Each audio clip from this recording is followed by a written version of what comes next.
are joined now by the CEO of the Electoral Commission, Karl Le Quesne. Did I get right? Le Quesne? I did. Who is running the whole show.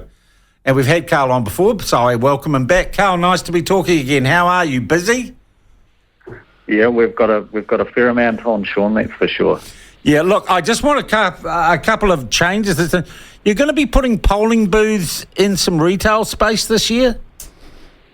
Yeah, we're expanding that option, so we'll have voting places in malls, shopping areas, 11 warehouse stores, and 9 foodstuff supermarkets.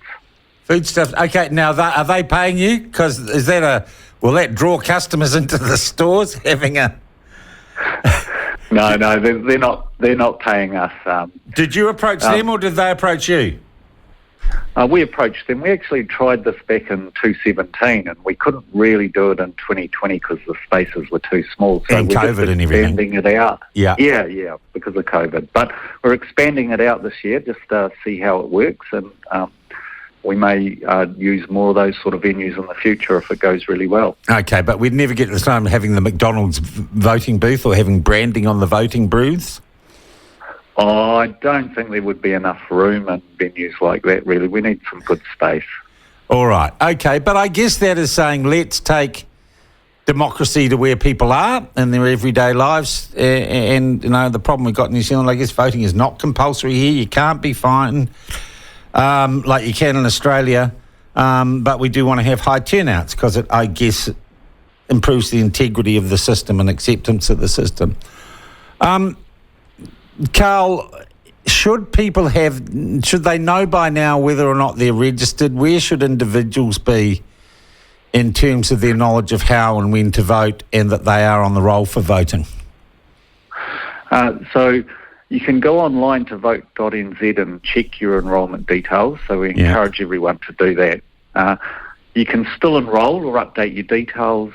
You can do that online, or you can actually do it in a voting place when you go to vote. And that's through the advanced voting, all the way through to election day. You can actually enrol on election day and vote.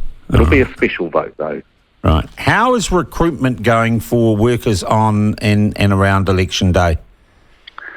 We're tracking really well. We've got about 11,000 people signed up. We've got another 6,000 offers out for people, and we've got interviews booked for about another 11,000 people. So we're tracking really well. Okay. Can I ask you, and we've had a number of people approach us about this, why is an individual worker's knowledge of the Treaty of Waitangi important to whether or not you might give them a job? Look, we're a Crown entity, and it's quite common practice to ask questions about people's understanding of the treaty. It just helps us to know what experience and skills people bring to Why would having knowledge of the treaty as an election worker really make it a blind bit of difference? Look, we do a lot of work in communities to understand what's going to work for voting services in their areas. And I'd ask you again, in general terms, what is the knowledge of the Treaty of Waitangi? What possible difference, Karl, can it make to whether or not someone can go through the fairly basic and rudimentary job of working in a polling booth? It helps us when we're doing work with communities. It's as simple as that. What work with communities?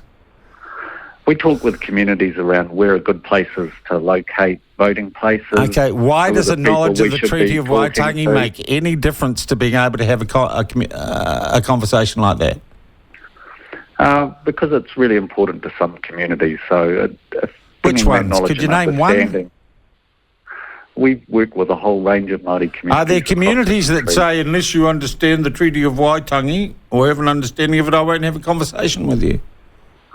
No, that's not the sort of... So I'm going to ask again, what is anyone having a knowledge of the Treaty of Waitangi that accords with the Commission's interpretation of the Treaty of Waitangi? What has it got to have to do with them giving them a job?